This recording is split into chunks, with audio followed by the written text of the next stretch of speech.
La vie de chacun de nous par le biais de ta parole. C'est pourquoi, Papa, nous exposons maintenant nos vies, nous exposons nos cœurs pour t'écouter. Yahweh, nos cœurs, nos oreilles sont ouvertes, Seigneur, pour recevoir la parole que tu nous as destinée ce matin. Jéhovah, nous nous confions en toi.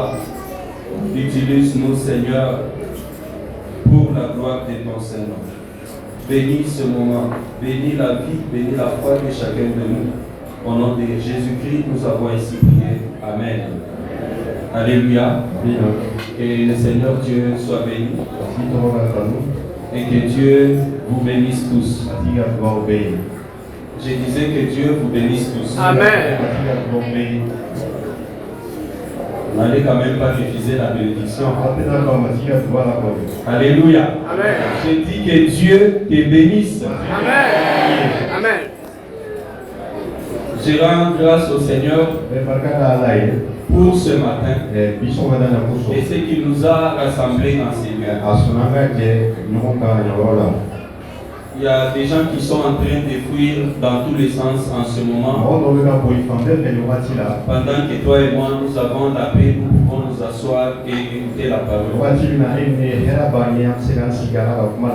Nous connaissons tout ce qui se passe dans ce monde aujourd'hui. Il y a des familles et des gens comme moi et toi qui sont en train de fuir en ce moment. Mais si nous avons cette grâce de nous asseoir pour écouter le Seigneur dans toute quiétude, nous voulons pour cela rendre gloire au Seigneur. Alléluia. Je remercie notre papa, le pasteur Mathieu, qui m'a foi accordé la chair en ce jour pour parler à l'église. Je rends grâce également à la commission des jeunes de ce qu'ils m'ont proposé pour que ce soit au travers de moi que nous nous entretenons ce matin. Je rends grâce également à toute l'église de ce que nous sommes tous venus en ces lieux pour écouter la parole de Dieu. Nous sommes venus à ce grand festin avec notre Seigneur. Alléluia. Que le nom de notre Seigneur Jésus-Christ soit amplement béni. J'ai béni la jeunesse de l'Église pour cette semaine bénie et toute l'organisation de cette semaine dans laquelle on a été béni. Les activités ont commencé à partir de mardi et vendredi on a été à la veillée et ce matin nous sommes là pour parachever dans les après-midi. C'était une semaine bénie, une semaine d'édification. Pourquoi je rends grâce à la jeunesse pour cette semaine. Alléluia. En fait, ce moment où nous célébrons la jeunesse, c'est aussi un moment au travers duquel nous nous rappelons l'immense appel que nous avons en tant que jeunes.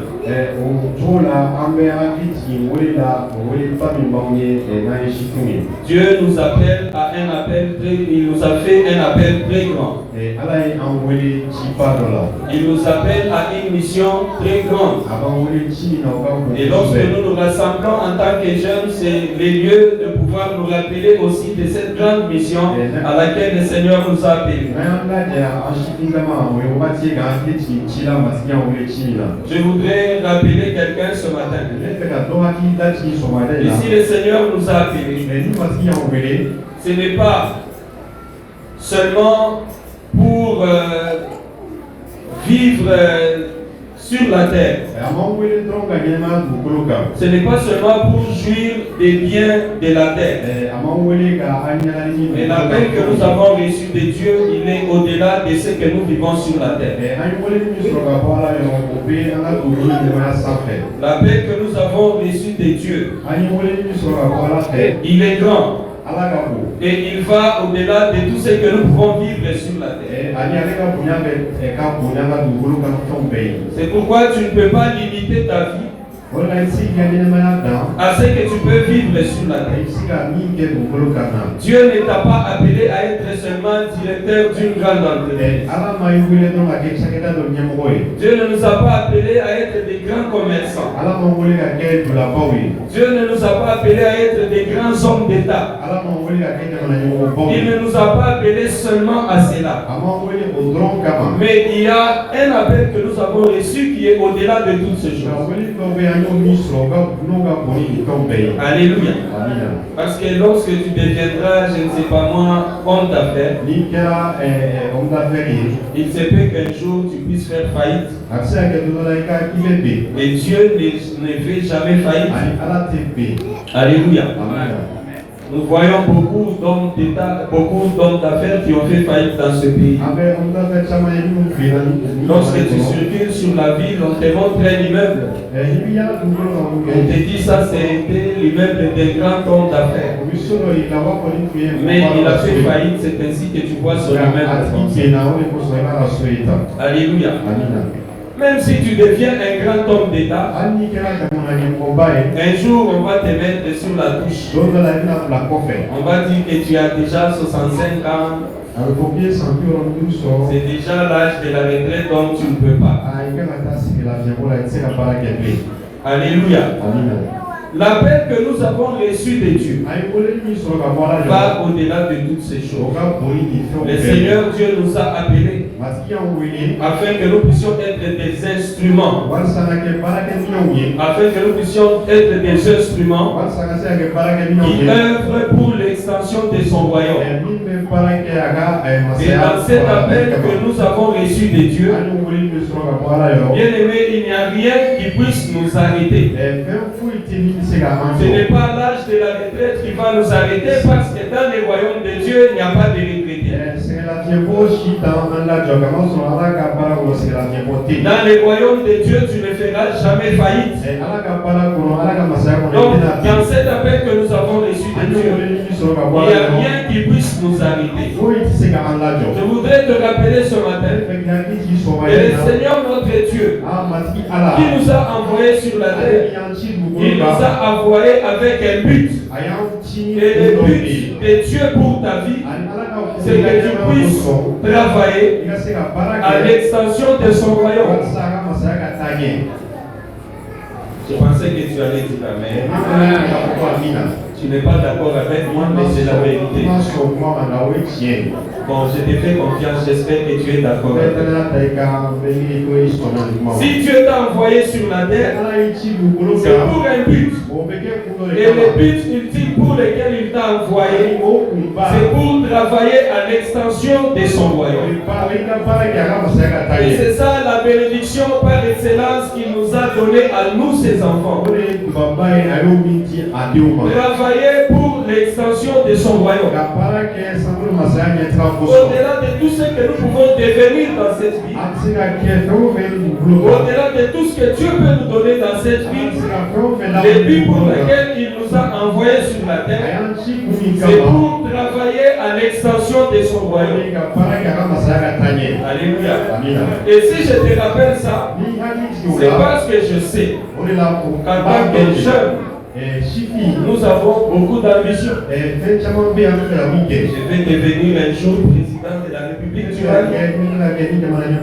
Je vais devenir un jour un grand commerçant. Je vais devenir un grand entrepreneur. Je vais devenir un grand industriel. Oui, dans toutes ces ambitions, nous devons nous rappeler que le but ultime pour lequel Dieu nous a envoyés sur la terre, c'est pour travailler à l'extension de son royaume. Alléluia. Amen. Nous pouvons avoir tout ce dont nous avons besoin. Nous pouvons rechercher aussi toutes ces choses. Ce n'est pas un péché. Mais rappelons-nous que dans toutes ces choses-là, le but pour lequel Dieu nous a placés sur la terre, c'est pour travailler à l'extension de son royaume. Et c'est ça la plus grande bénédiction. Alléluia. Je vais appeler deux témoins qui vont te convaincre sur ce que je suis en train de dire. Lorsque Dieu bénit Isaac, il lui donne deux enfants. Il lui donne Jacob ainsi qu'Ésaü son frère. Lorsque le moment de bénir ses enfants est arrivé, selon la culture des Juifs, Isaac devait bénir l'aîné. Parce que c'est l'aîné qui devait reprendre la responsabilité de la famille. Mais dans les plans de Dieu, ce n'était pas l'aîné qui devait reprendre la responsabilité de la continuité des plans de Dieu sur la terre. Parce que Dieu avait son plan, Isaac aussi avait son plan. Les plans de Dieu, c'était de passer par Jacob afin de pouvoir continuer son plan du salut pour l'humanité sur la terre.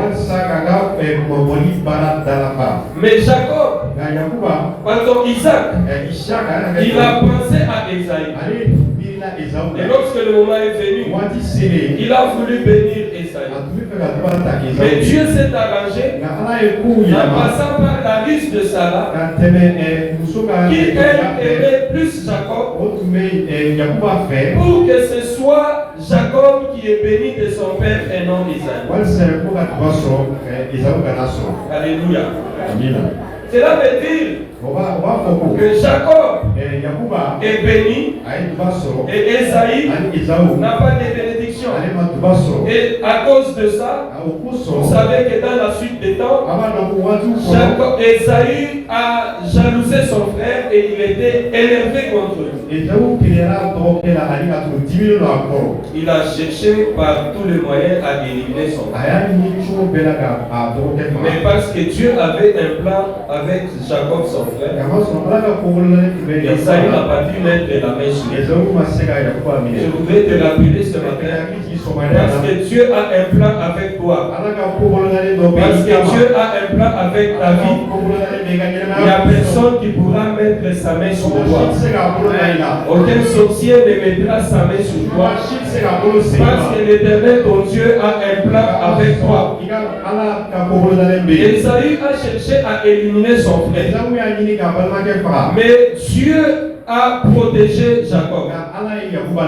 Mais la question que moi je me pose, c'est que le jour plus tard où Jacob va rencontrer son frère,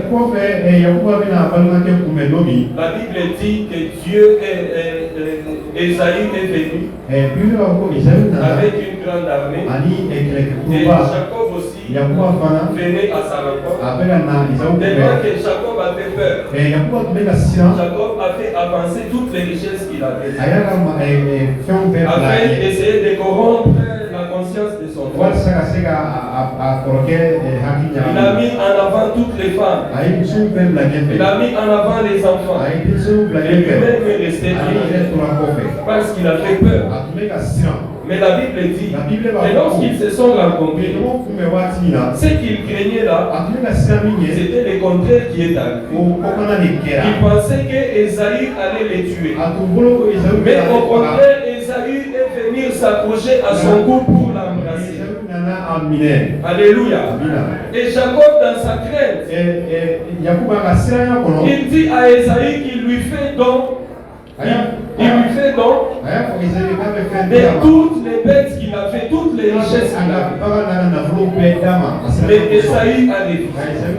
Alléluia. Ésaü a refusé ce don. Pourquoi? Parce qu'il a dit qu'il en avait avait déjà beaucoup aussi. Donc il n'avait pas besoin de ce don parce que lui-même avait déjà beaucoup de choses. C'est pour dire qu'Esaïe n'était pas pauvre. Il n'était pas pauvre. Alléluia. Malgré qu'il avait manqué d'être béni par son père, Esaïe n'était pas pauvre. C'est pour te dire aussi qu'en réalité, la véritable bénédiction, ce n'est pas les biens matériels. La véritable bénédiction, ce n'est pas les richesses de ce monde. La véritable bénédiction, ce n'est pas un compte à banque en banque avec des milliards. Ce n'est pas un parking avec les véhicules grand prix. Bien aimé dans le Seigneur, la bénédiction de l'Éternel, c'est le fait que tu participes au plan du salut pour l'humanité. Alléluia. C'est ça que personne ne peut t'ôter. Ton véhicule, d'ailleurs même les véhicules d'aujourd'hui c'est en plastique. C'est en plastique, même si c'est cher. La plupart des véhicules maintenant c'est du plastique. Si tu fais un petit accident, alléluia. La véritable bénédiction, c'est le fait que toi et moi nous participons au plan du salut pour l'humanité. Et c'est ça la bénédiction que Isaac, c'est ça la bénédiction que Jacob a reçue, que Esaïe n'avait pas reçue. Si c'était les bêtes, Esaïe avait aussi beaucoup de bêtes. Au point de refuser les dons de son frère. Ce que Esaïe n'avait pas, c'était le fait que Esaïe n'était pas choisi pour passer dans la lignée de la venue de Jésus. En d'autres termes, qu'il n'était pas choisi pour participer au plan que Dieu, le plan du salut que Dieu avait. Et c'est ça la véritable bénédiction. Alléluia. Et ça, bien aimé, ça concorde et c'est ça même les thèmes que nous avons pour cette semaine de la Genèse. Je m'occupe des affaires de mon Père. Alléluia. Je m'occupe des affaires de mon Père. C'est ça qui doit être notre occupation, notre préoccupation première. Nous occuper des affaires de notre Père. Parce que c'est ça la véritable bénédiction pour notre vie. Travailler pour notre Père. Nous laisser utiliser par le Père en tant qu'instrument pour l'extension de son royaume. Alléluia. C'est pourquoi Jésus pouvait dire à ses disciples, recherchez premièrement le royaume et la justice de Dieu. Le reste vous sera donné par surcroît. Bien aimé dans le Seigneur, la première des choses que le Seigneur nous appelle à rechercher dans notre vie, c'est d'abord de travailler à l'extension de son royaume. Lorsque nous travaillons à l'extension du royaume des cieux, le reste des choses, le Seigneur notre Dieu nous le donne comme par surcroît. Alléluia. Et c'est ça la véritable bénédiction pour nous, enfants de Dieu. C'est ça qui met la distinction entre nous et ceux-là qui ne servent pas Dieu. Ce n'est pas le fait que nous aussi on va construire des grandes maisons. Je ne suis pas contre ça moi-même, mais la première distinction, c'est le fait que toi tu sers Dieu. Les païens ne servent pas. Et en tant que serviteur de Dieu, c'est un privilège et une bénédiction que tu as de servir Dieu. Alléluia. Bien-aimés dans le Seigneur, je voudrais que nous puissions nous réjouir de ce que Dieu nous a choisis afin que nous puissions contribuer à son œuvre. Dieu nous a choisis afin que nous puissions être participants de son œuvre.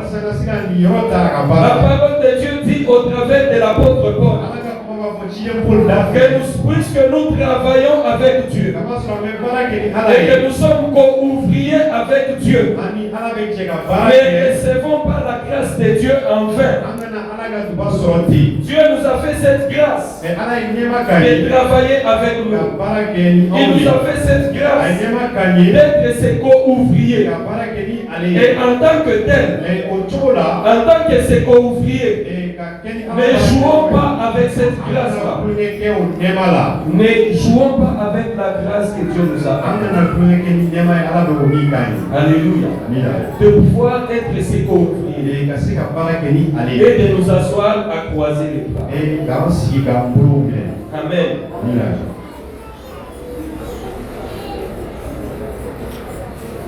Je m'occupe des affaires de mon Père.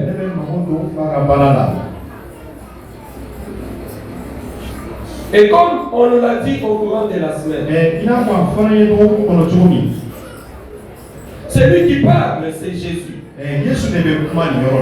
Et son identité, c'est le Fils de Dieu.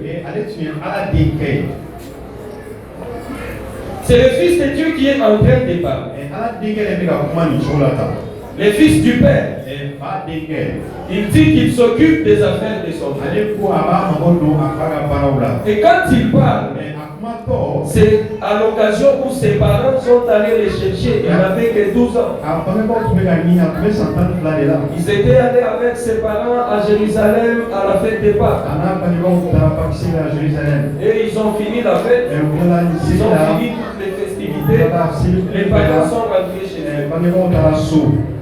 Et quand ils sont rentrés, arrivés, ils se sont rendus compte que Jésus n'était pas là. Il était resté. Dans leur tête, ils pensaient qu'il était avec les autres voisins qu'ils avaient.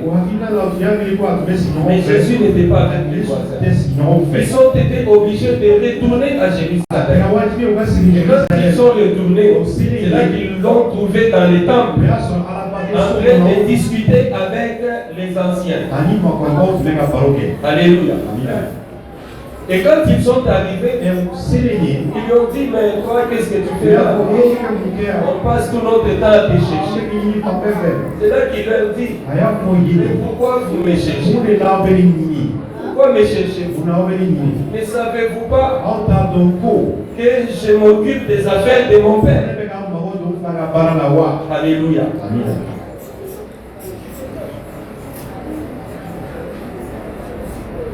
Le Seigneur nous a appelés afin que nous puissions nous occuper de ses affaires.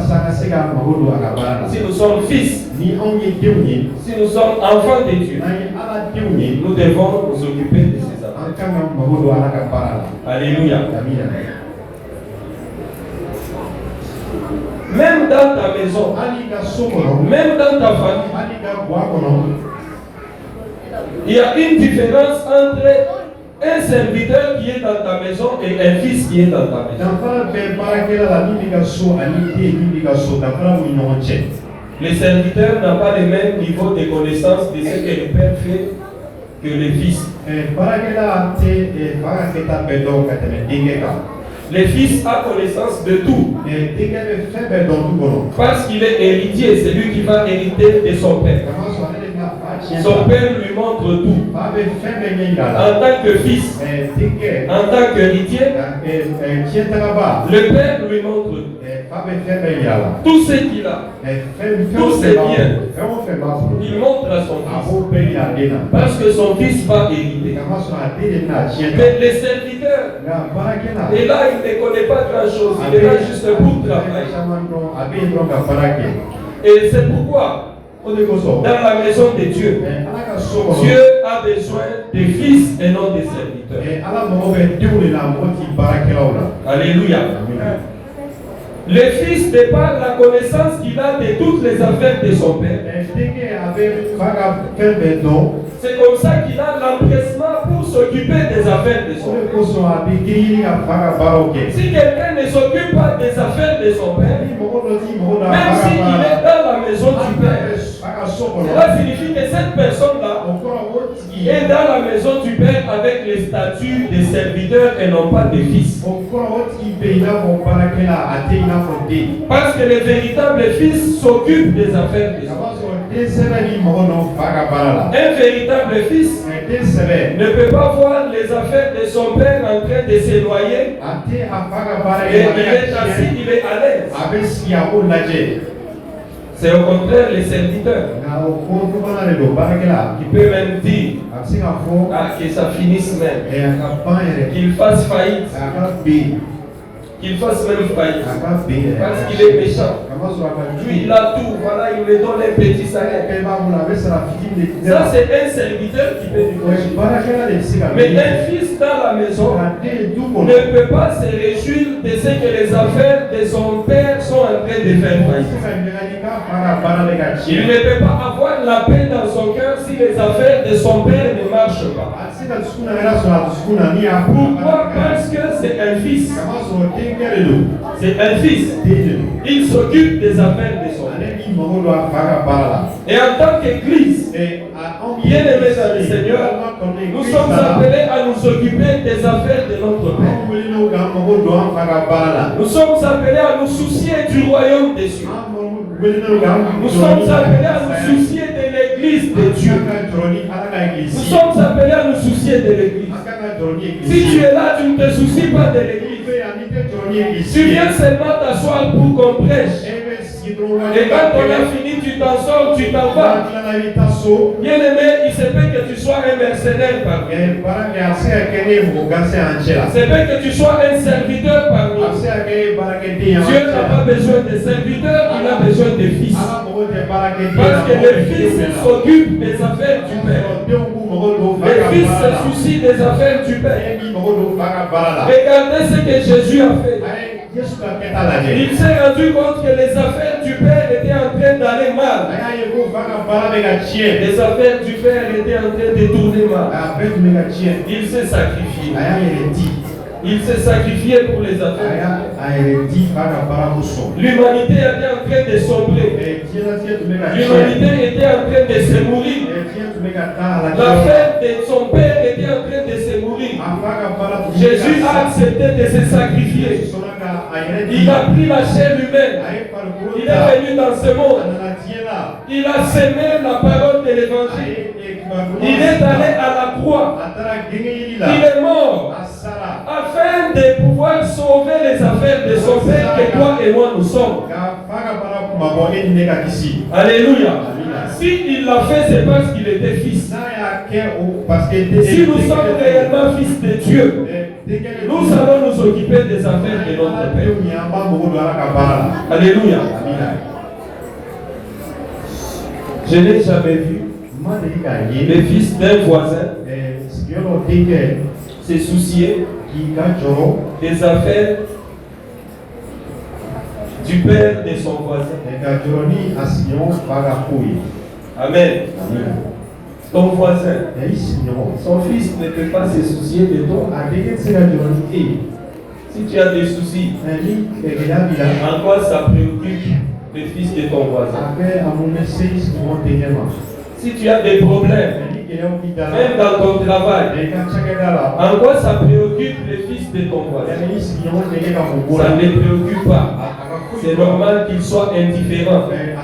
Quand toi tu as des troubles dans ton travail, quand tu as des soucis dans tes affaires, le fils du voisin, ça ne lui dit rien. Des fois tu peux même être malade. Le fils du voisin, ça ne lui dit rien. Mais ton propre fils, ton propre sang, bien aimé, il doit être secoué. Lorsque tu souffres, ton fils est secoué. Lorsque tes affaires ne tournent pas bien, c'est ton propre fils qui va être secoué. Ce n'est pas le fils du voisin. Alléluia. C'est pourquoi l'église du Seigneur, ne nous comportons pas comme les fils du voisin. Comportons-nous comme les fils de la maison. Lorsque ça ne marche pas dans l'église, cela doit être notre souci. En tant que fils de la maison, nous devons porter les fardeaux de notre maison. Nous devons porter les fardeaux de notre église. C'est pourquoi Jésus a dit, je m'occupe des affaires de mon Père. Ne me cherchez pas, ne m'embrouillez pas. Je suis en train de m'occuper de la maison de mon Père. Je m'occupe des affaires de mon Père. Alléluia. Bien-aimé dans le Seigneur, qu'est-ce qui t'empêche de t'occuper de la maison de ton Père? Si tu es réellement fils, qu'est-ce qui t'empêche de t'occuper de la maison de ton Père? Est-ce que tu es fils du voisin? Est-ce que tu es serviteur dans sa maison? Le fils, c'est celui qui s'occupe des affaires de son père. C'est celui qui porte les fardeaux de sa maison. Nous sommes tous maliens. Alléluia. Nous sommes tous maliens. Moi aussi je suis malien. Ici là je vais prendre la nationalité. Mais en esprit, j'ai déjà l'esprit malien. Nous sommes tous maliens. Lorsque notre pays est frappé, nous tous, nous sommes tristes. Lorsque tu apprends la radio, on a frappé à Sikasso. Même si tu n'as pas ton frère là, parce que tu es un patriote, tu te sens triste, tu te plains, tu n'es pas à l'aise, parce que ton pays est touché. Dieu est dans le Seigneur. À combien plus forte raison pour l'église du Seigneur? Si nous sommes citoyens du royaume de Dieu, lorsque notre royaume est touché, bien aimé dans le Seigneur, nous sommes aussi touchés. Si nous sommes fils de Dieu, lorsque la maison de Dieu est touchée, nous aussi nous sommes touchés. Si la maison de Dieu est touchée et que nous sommes indifférents, bien aimé, c'est que nous ne sommes pas fils. Nous devons revoir bien notre statut. Parce que le fils, c'est celui qui est touché, qui est secoué lorsque la maison de son père est attaquée. Alléluia. Je m'occupe des affaires de mon Père. Alléluia. Est-ce que nous nous occupons réellement des affaires de notre Père? Est-ce que nous sommes réellement des fils dans sa maison? Est-ce que nous nous comportons comme des fils dans la maison? Cela ne suffit pas de venir chaque dimanche et de s'asseoir après de repartir. Cela ne suffit pas. Alléluia. Le Seigneur nous appelle tous à mettre la main à la pâte. C'est pour ça que nous sommes sur la terre. Servir le Seigneur.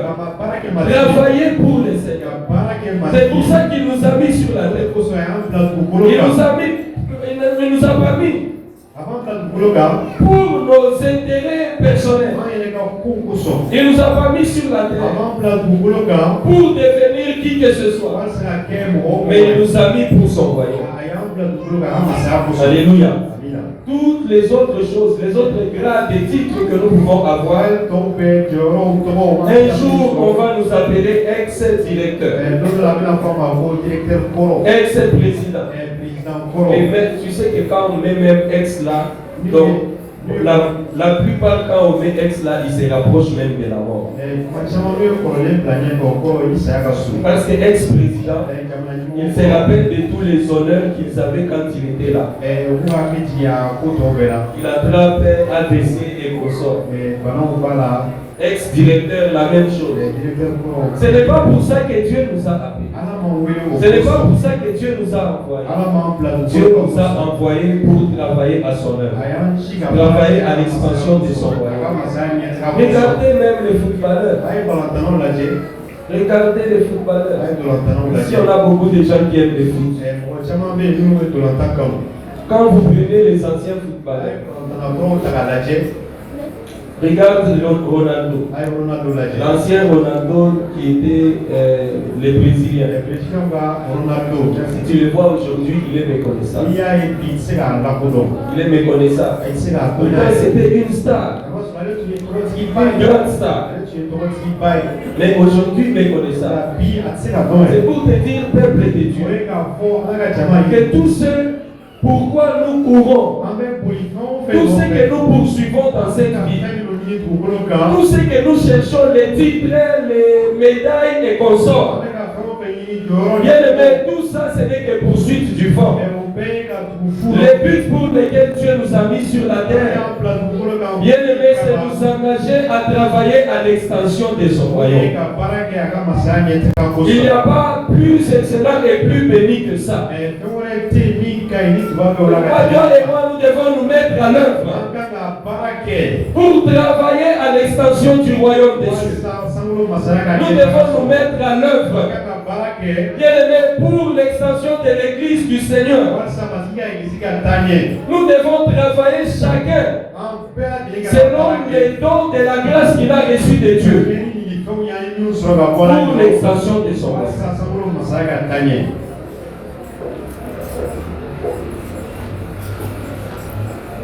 Il n'y a que les fils du voisin ou les serviteurs dans la maison qui ne peuvent pas s'occuper des affaires du père.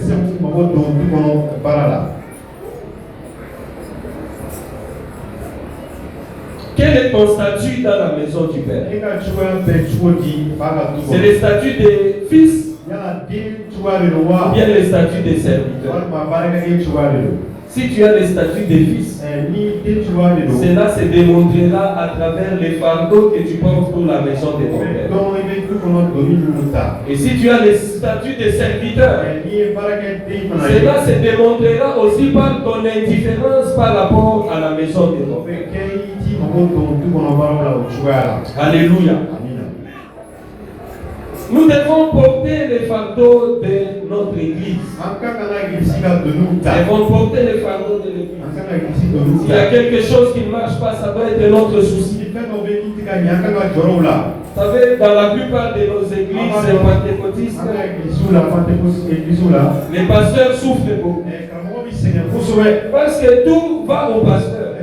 C'est le seul qui porte la charge de l'église. C'est le seul qui porte les fardeaux de l'église. Mais cela ne doit pas être le cas. Si cela est le cas, les pasteurs vont vite se fatiguer. Alléluia.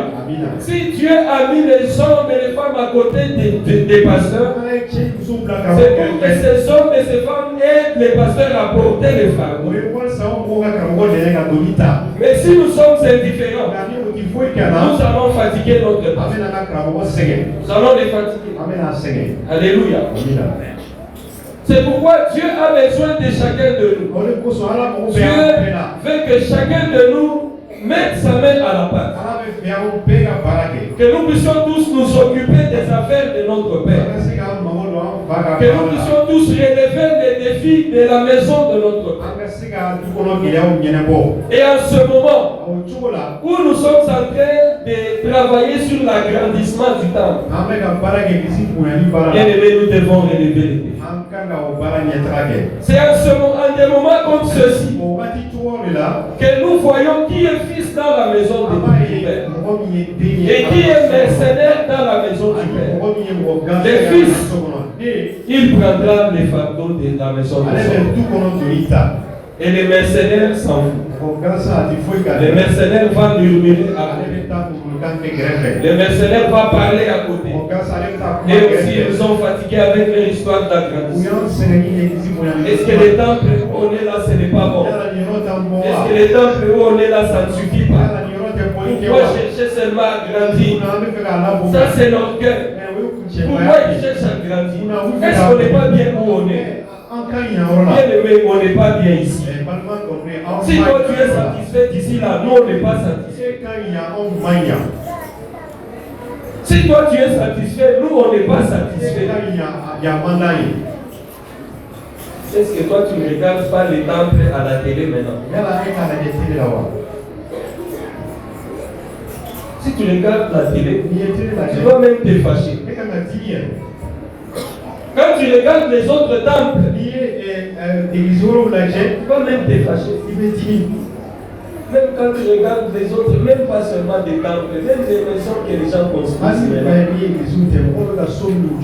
Tu vas juste visiter quelqu'un dans sa maison. Da to wa sura ya Tu fe. vois comment il a embelli sa maison. Ça ya ka su do ka teke to. Et nous, on vient adorer le Dieu Tout-Puissant Amena ala ko ta ni bato. dans un endroit comme celui-ci. Ni yo chuo ni yo C'est là sula. où nous devons tous nous fâcher au fait. Anga na dini an fe ka na dini.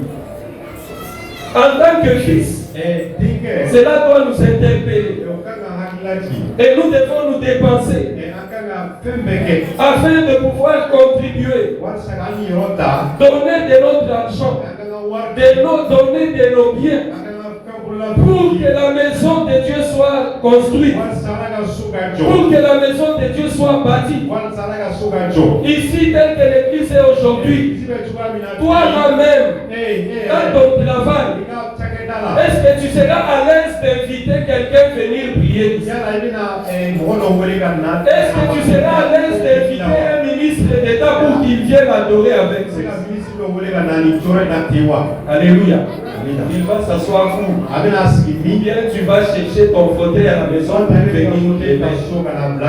Alléluia. Déjà, les chaises que nous occupons là, ce n'est pas bien. Toi-même, tu es là, tu es conscient que tu es fatigué de ça. Tu es fatigué de ça parce que ce n'est pas confortable. Tu ne peux pas t'asseoir là-bas 3 heures de temps, ça t'est facile. Après, tu vas commencer à changer de position. Tu tournes comme ça, tu fais 5 minutes, ce n'est pas bien. Tu tournes à gauche, tu fais 3 minutes, ce n'est pas bien. Tu t'assois tout droit, tu fais 3 minutes, ce n'est pas bon. Tu mets tes mains derrière comme ça. Après ça aussi, ça ne marche pas. Tu allonges tes jambes, ça ne va pas. Tu mets tes jambes sur les petits supports qui est en bas. Rien ne marche. Après, ça peut même te distraire à ne pas écouter la parole. Est-ce que ça c'est bien entre nous? Est-ce que ça c'est bien? Non, répondez-moi. Est-ce que ça c'est bien?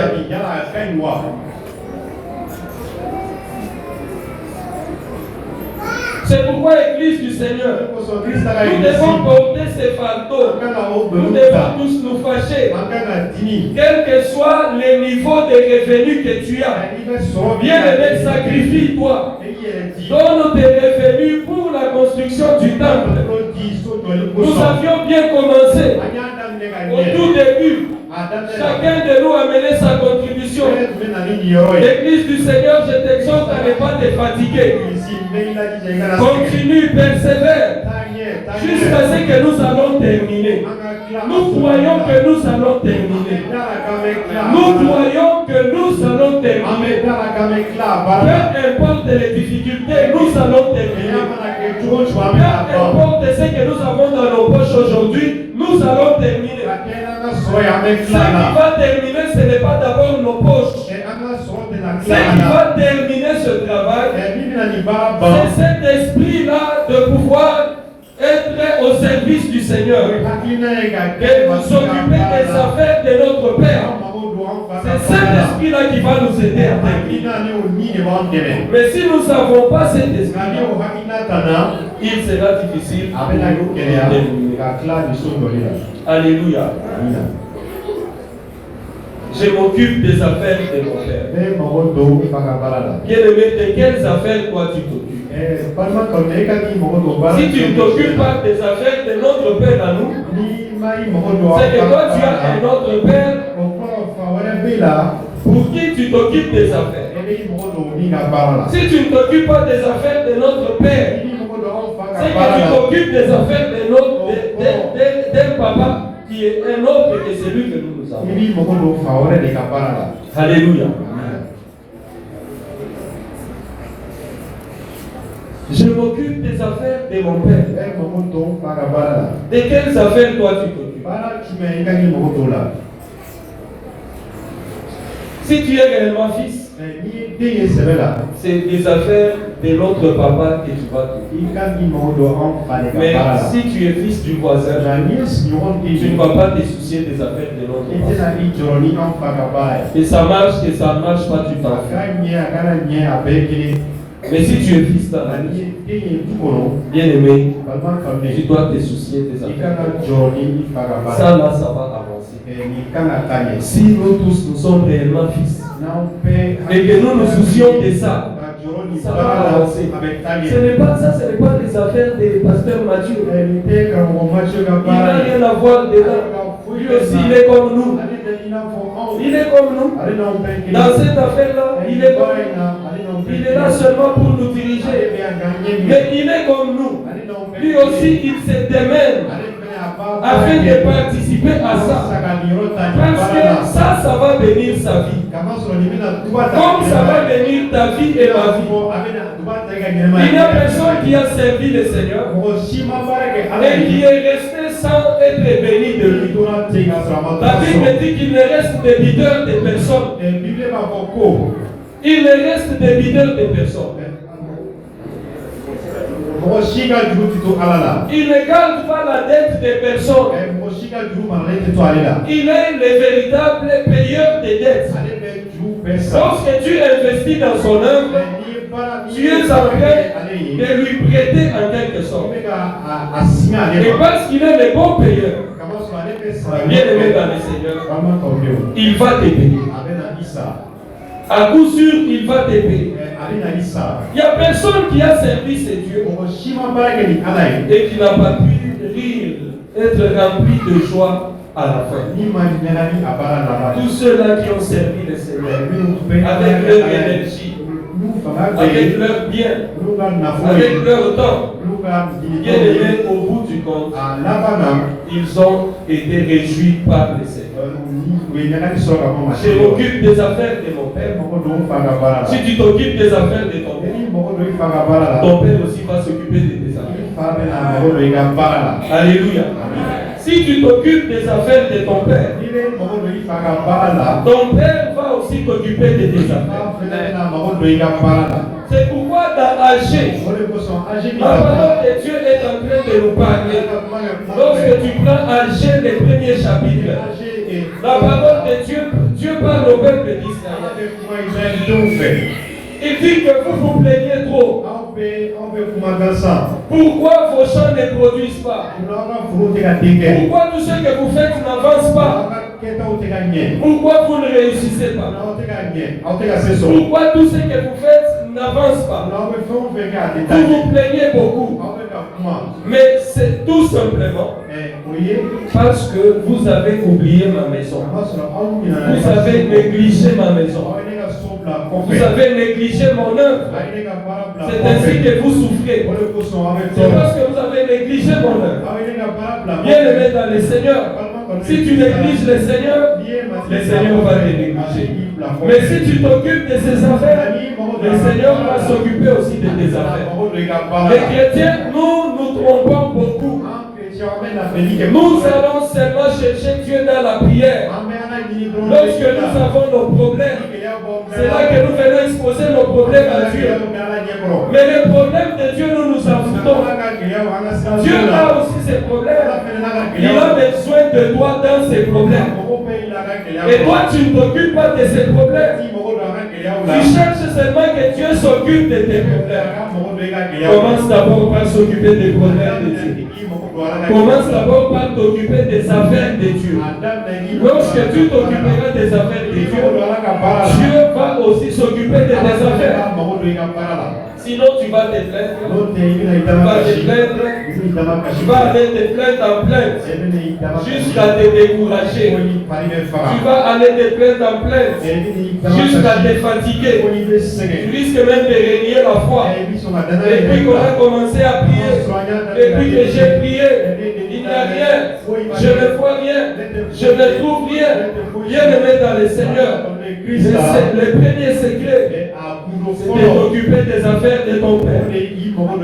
Lorsque tu t'occuperas de ses affaires, le cœur de Dieu se réjouira. Et lorsque ton cœur se réjouira, le Seigneur s'occupera aussi de tes affaires.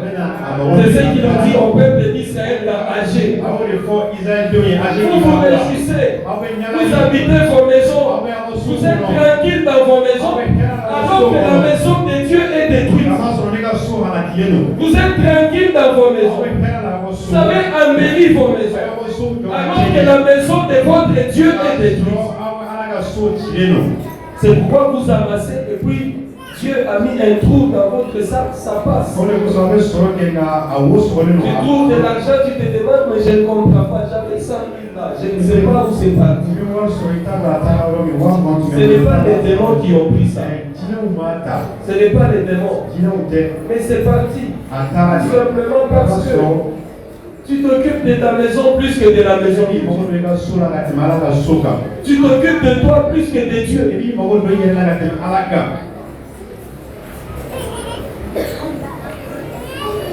Vous habitez vos maisons. Vous êtes tranquille dans vos maisons. Lorsque la maison de Dieu est bien aimé, nous sommes à l'aise. Nous venons au culte chaque dimanche. Nous sommes à l'aise. La situation même ne nous préoccupe pas. Nous nous en foutons. Nous allons dormir tranquille dans nos maisons. Et c'est pourquoi le Seigneur Dieu est en train de nous frapper. C'est pourquoi le Seigneur Dieu n'ouvre pas ses portes. Pourquoi? Parce que nous ne nous occupons pas de ces affaires. Ces affaires sont en souffrance et nous sommes aussi insouciants. Le Seigneur notre Dieu, il veut que nous puissions nous occuper. Il veut que tu t'occupes de ses affaires. Que tu te soucies des affaires. Alléluia. Il a dit aux enfants d'Israël dans Agé, construisez ma maison. Reconstruisez ma maison. Lorsque vous rebâtirez la maison de Dieu, le Seigneur votre Dieu aura la joie dans son cœur. Et quand tu auras la joie dans son cœur, il vous bénira. Alléluia. Il vous bénira. Bien-aimés, occupons-nous des affaires de notre Dieu. Lorsque nous nous occupons de ces affaires, le Seigneur aussi va s'occuper de nos affaires. Le Seigneur va s'occuper de ta maison. Il va s'occuper de ton travail. Il va s'occuper de tous les soucis que tu as. Tu dors sans dormir. Tu tournes sur ton lit à cause de tes soucis. Bien-aimé, occupe-toi des affaires du Père. Lorsque tu le fais là, le Père aussi s'occupera de tes soucis. Si nous ne nous soucions pas des affaires, Dieu aussi ne se souciera pas.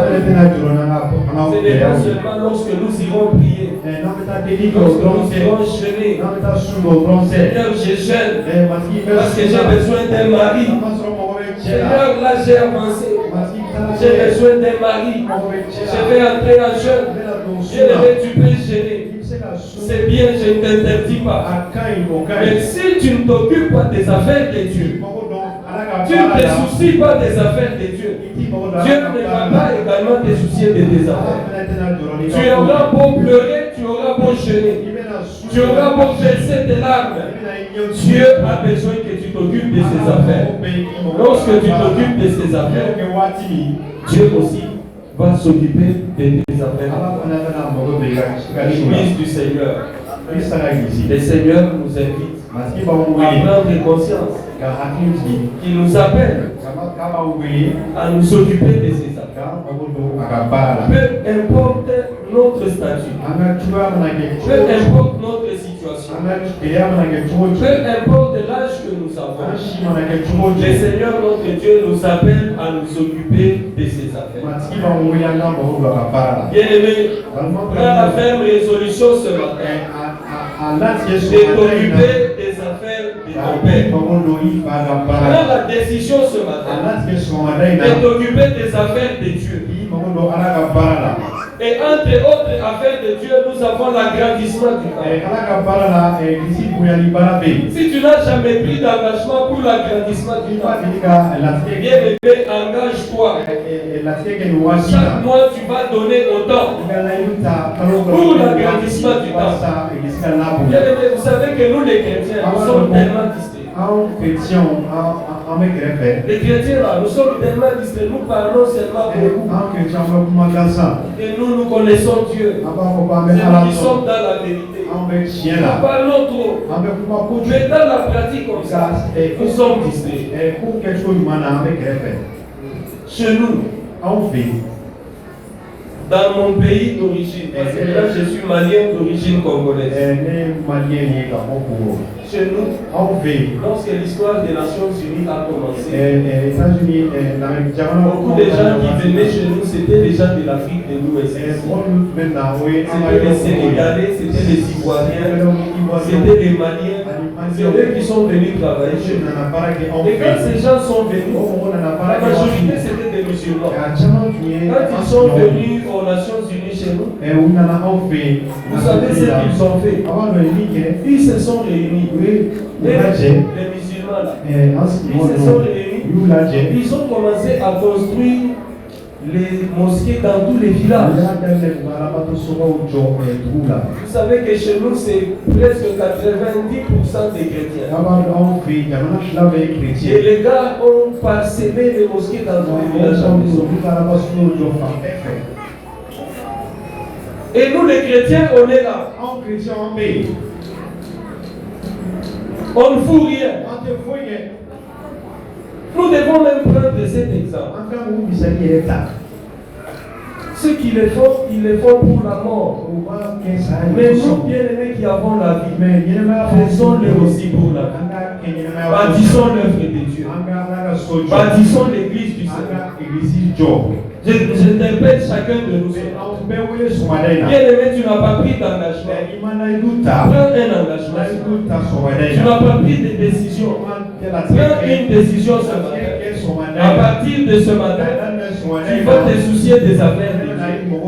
Tu vas t'occuper des affaires de ton père. Lorsque tu agiras de la sorte, bien aimé, tu verras que ton père aussi va commencer à s'occuper de tes affaires. Le Seigneur notre Dieu va bénir ta vie. Lorsque tu prendras soin de s'occuper de ses affaires. Il a dit dans sa parole, comme je l'ai dit avant, nous exhorte à rechercher premièrement son royaume. C'est-à-dire à nous soucier premièrement de son royaume. À nous soucier premièrement de l'avancement de son royaume. Lorsque nous nous soucierons de ça, les autres bénédictions ne seront qu'une conséquence de notre consécration pour son royaume. Alléluia. Consacrons-nous pour le royaume de Dieu. Les autres choses ne seront que la conséquence de notre consécration pour le royaume de Dieu. Que le Seigneur notre Dieu bénisse sa parole.